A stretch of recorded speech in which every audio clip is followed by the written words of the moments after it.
You know, I'd like to do everything I can to help this man, Alan.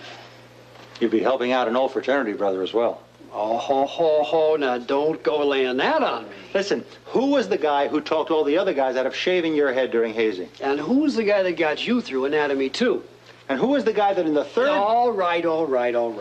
Sigma, Omega, Pi, until we die and all that. But I've got work to do. I'll let you go as soon as you say yes. It's not as easy as all that. There's a long waiting list for med school. I know, and there are very few places available. And who better to come to than the big shot dean of the medical school? I'm not a miracle worker, however. How is it going to look if you turn Putnam down? What do you mean? Now, here is an upstanding young American boy who was kidnapped by the DVX. A traitor takes his place, lives his life, and then finally the man is vindicated and he wants to start a new life of his own, and his own countrymen deny him that chance. Wouldn't look too terrific, would it? No, but if you accept him, you get a lot of positive press out of it. Might not be a bad move politically. Or financially, you might even get a few extra contributions to some of the alumni. You know, a little extra money wouldn't hurt these days.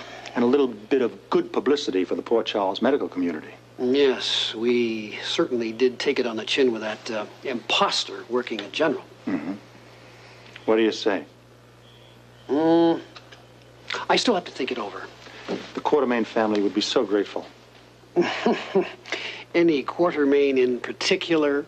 My father's contributions always seemed to benefit the medical school tremendously. You never were very good at subtlety, Alan. All right. I'll do what I can. Suit your face. Oh, thank you, bedpan breath. Listen, as long as I got you here, will you do something for me? Write you a crib sheet. No. What? No, write me an article for the school's journal. On what? Whatever you want. Pick your subject. Really just wanted to let you know how much I appreciate you giving me this new lease on life. I didn't do anything. Nonsense. You helped me get into med school. Can't tell you how grateful I am for that. Glad it's going so well for you. In fact, I am so grateful I'd like to do something for the university to show my gratitude. Like what? Well, I had in mind a donation, if you'd permit me. Ah, well, that's most gracious of you. We could certainly use it. Yes. Did you have any particular area that you'd like to endow? Now that you ask, I do. I've been spending a great deal of time in the library lately, and I couldn't help but notice how drab the browsing room is. Pardon me for saying so, but it's not what I'd call an inviting atmosphere. Certainly not conducive to study. Couldn't agree with you more. We've been meaning to do something about the browsing room for some time, but we have so many other priorities, and we just don't have the funds to take care of them all. Well, what would you say if I were to offer to provide a new interior decoration for that room? I'd be delighted. Then consider my offer a firm one. There is, however, one condition. I knew this was too good to be true. You want to rename it the Grant Putnam Browsing Room, right? Oh, goodness, no. No, certainly not. You do that and I'll take my money somewhere else. I would prefer we keep my involvement anonymous. Well, fine. Whatever you wish, of course. All right. The condition I would like to stipulate, however, is that I name the interior designer, Celia Andrews. Whomever you wish is fine with me. Good. She's working for me at the moment. She should be finished tomorrow, in fact, sometime around 5. Why don't you set up an appointment with her for that time? I just happen to have her home number with me. Tell you what, we'll call her right now. Tomorrow afternoon at 5. Yes. I'll show her the browsing room. Excellent. Yes? I'm sorry to interrupt, sir, but we have something of a minor emergency out here. Could I see you a moment, please? Yes, of course. Excuse me. Why don't you wait? I'll make that call as soon as I'm back. Certainly.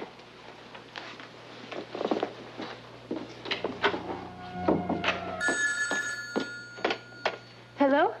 Celia Andrews, please. Speaking. Ms. Andrews, this is the medical dean from the university. Oh, well, I'm afraid my husband isn't home. May I take a message for him? Actually, I wanted to speak with you. Oh? We're preparing to redecorate the browsing room in the library, and I'd like you to take on the job. Me? Are you available? Well, yes, as a matter of fact, I am.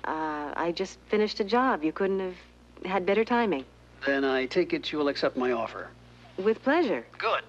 I thought we might get together tomorrow around 5. I'll show you the room, and we can discuss some preliminary ideas on what to do with it. I'll be there. Thank you so much. Thank you. See you tomorrow afternoon. All set? She was thrilled. Wonderful. You will not regret it. Celia is perfect for our needs. Thank you, Dean.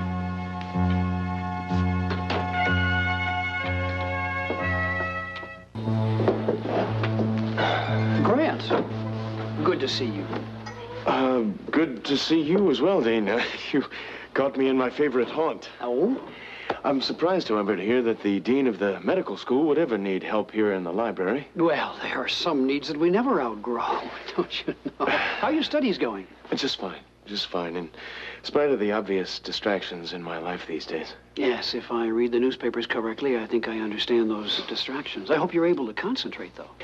I think I have been, especially in a quiet place like this. Yes, it looks terrific, doesn't it? Yes. Thanks to the decorating that you By the way, suggest. Dean, I meant to tell you I am very much looking forward to that panel discussion you're going to be moderating.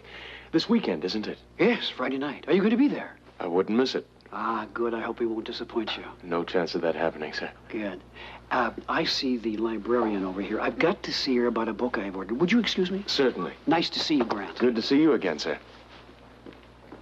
You're the one who's the cause of everything. You are the one who belongs. Stop this. Stop this. This is a library, young lady. Stop it. What in the world is wrong with that girl? I wouldn't worry, Dean. I don't think she'll be causing any more disturbances. Do you know her? Yes, I do.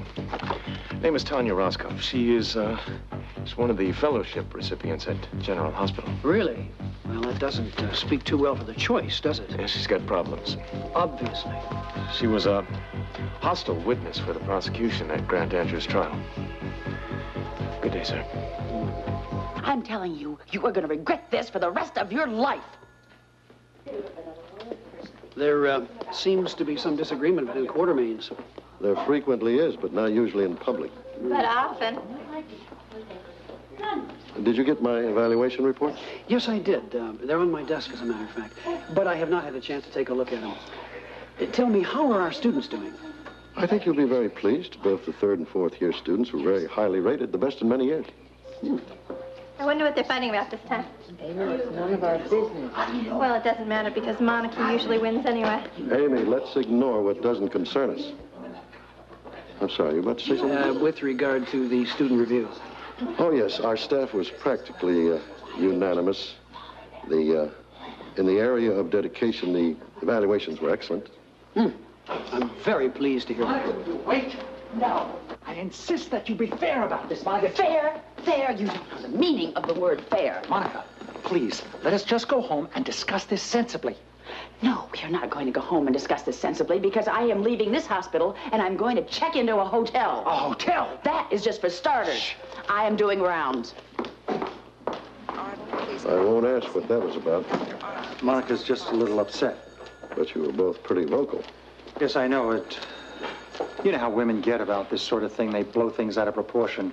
They're not like men at all. Nurse Darcy Troutman, report to the 8th floor. Where were we? The student evaluations. Oh, yes. Let's go to the lounge and get out of this line of fire. No, that's it. That girl who just passed by. Tanya Roscoe. She has a fellowship here in speech therapy. So I'm told. Unfortunately, she's been having some problems with the hospital board. I hear she's tied up in this Grant Andrews trial. Yes, and it's irritating some of the board members. No wonder. Why do you say that? Because only this morning she was raising a heck of a commotion in the medical library. I happened to be there, and I had to step in personally. A commotion? Well, that's putting it mildly. Steve, she was totally out of control and really sticking it to Grant Putnam.